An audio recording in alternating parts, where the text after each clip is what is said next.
नमस्कार, मी प्रणिता बोरसे. आपण पाहत आहात TV9 मराठी. बुलेटिनच्या सुरुवातीला महत्त्वाची बातमी. अनोळखी व्यक्तीने जीवे मारण्याची धमकी दिल्याचं सुषमा अंधारेंनी ट्विट केलंय.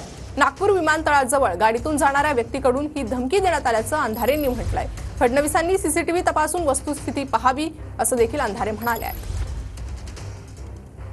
अंधारेंचं हे ट्विट आहे. रात्री 3:36 नागपूर विमानतळावर विचित्र घटना घडली.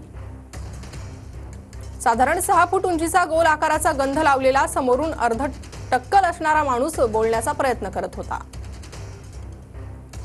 कुणीतरी ओळखीचा असावा म्हणून वर बघितलं तर तो जीवे मारण्याच्या धमक्या देत होता. गेटवरील सुरक्षा रक्षक थोडे पुढे सरसावले तसा तो जय श्रीरामच्या घोषणा देत भरधाव गाडीतून निघून गेला. फडणवीसांनी आपल्या यंत्रणेकडून या ठिकाणचे सर्व सीसीटीव्ही तपासून वस्तुस्थिती तपासावी.